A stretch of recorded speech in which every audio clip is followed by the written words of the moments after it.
Bienvenue sur Histoire de cœur brisé, le podcast qui parle de tes histoires d'amour. Dans cet épisode, on va raconter l'histoire de Sophie, une jeune fille de 19 ans qui est amoureuse d'un personnage fictif qui n'existe pas.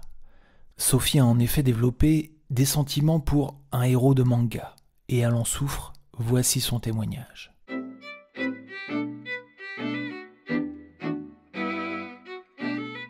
Bonjour, je m'appelle Sophie, j'ai 19 ans et je suis étudiante en lettres. Depuis toute petite, je regarde des mangas et des animés. Mes premiers mangas, je les ai découverts grâce à mon père qui a partagé avec moi sa passion pour DBZ. Très vite, j'ai lu d'autres mangas et je suis devenue une vraie passionnée. J'ai découvert de nouveaux mangas, de nouveaux thèmes. C'est un univers incroyable. Il existe des dizaines de milliers de mangas différents sur tous les sujets.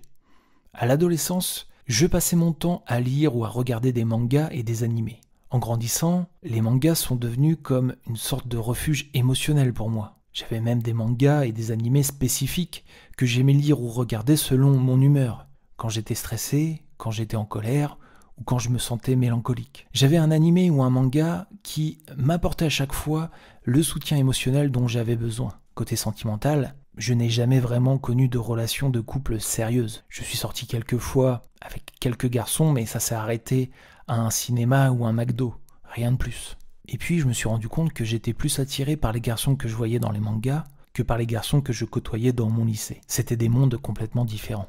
Puis vers l'âge de 17 ans, j'ai découvert un animé japonais. Dans cet animé, j'ai rencontré pour la première fois ce garçon pour qui j'ai eu un énorme coup de cœur. D'ailleurs, je dis rencontrer alors que le mot exact, ça devrait être j'ai vu. Je précise, c'était un animé et pas un manga papier. À chaque fois qu'il apparaissait sur mon écran, je sentais mon cœur s'emballer. Je me suis sentie bête au début, et plutôt honteuse de ces sentiments que j'étais en train de développer pour un personnage d'animé. Mais ce personnage me fascinait, et j'en suis tombée amoureuse. Ça fait presque 2 ans, et je continue aujourd'hui à regarder en boucle cette série où ce garçon apparaît. Je dessine des fanarts de lui, je n'arrête pas de penser à lui, je regarde même l'animé en japonais pour entendre sa voix originale. Je rêve de lui, qu'on est ensemble et qu'on s'aime dans un univers qu'on partage. Mais de l'autre côté, je suis aussi de plus en plus malheureuse. Malheureuse parce que je ne pourrai jamais le rencontrer, parce qu'il n'existe pas. Mais aussi malheureuse parce que je ne peux en parler à personne.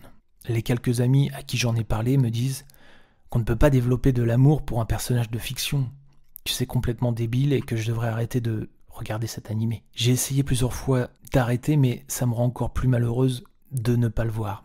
J'aimerais savoir quoi faire, j'aimerais tellement que ce personnage soit vivant.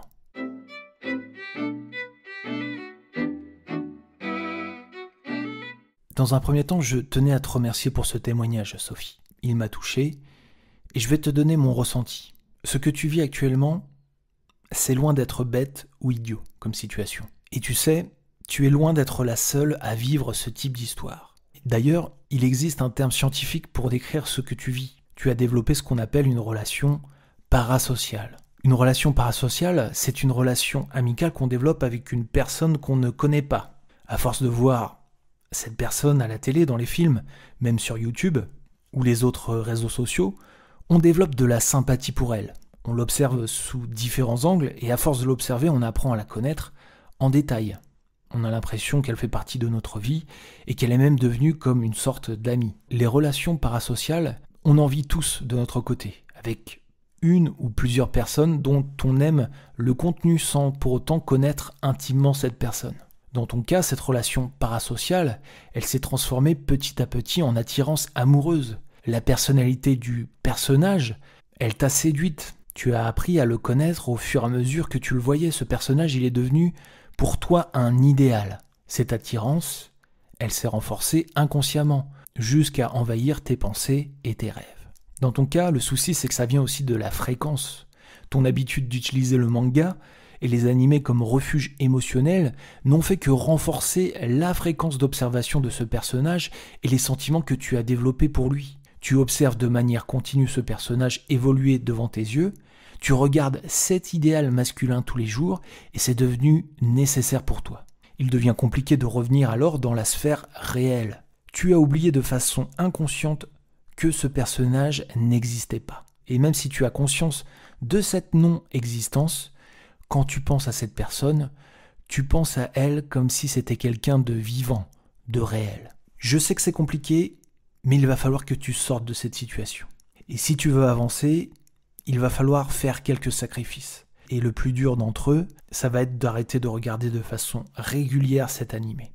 Je sais que c'est compliqué, surtout du fait que, comme tu le dis toi-même, les mangas et les animés, ils sont devenus un refuge émotionnel. Si tu veux l'oublier et passer à autre chose, comme dans une vraie relation, il va falloir que tu renonces à le voir et que tu t'efforces à ne plus penser à lui. Pour ça, je te conseille de trouver un autre refuge émotionnel.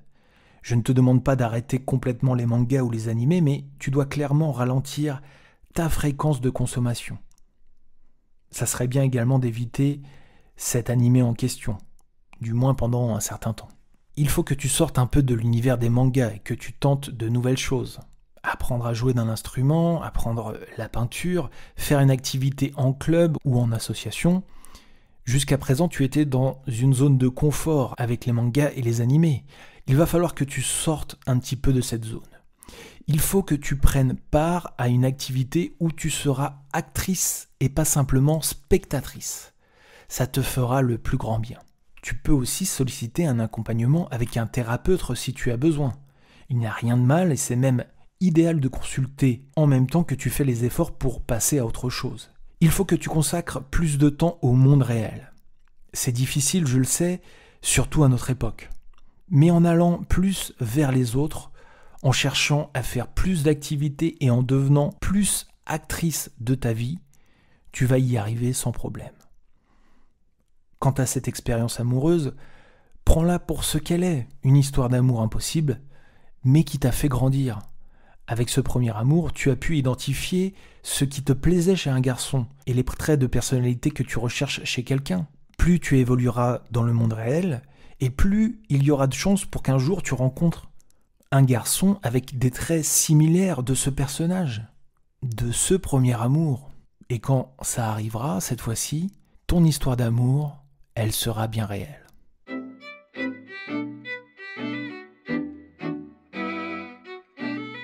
C'est la fin de cet épisode Histoire de cœur brisé. Merci encore à Sophie de nous avoir partagé son histoire. N'hésite pas toi aussi à donner ton avis, tes conseils, toujours dans le respect et la bienveillance, ou même à partager ton expérience en commentaire. Pour nous soutenir, tu peux également laisser une bonne note à ce podcast si tu l'écoutes sur une plateforme de podcast, ou tout simplement à liker la vidéo si tu es sur YouTube. À très bientôt pour une nouvelle histoire de cœur brisé.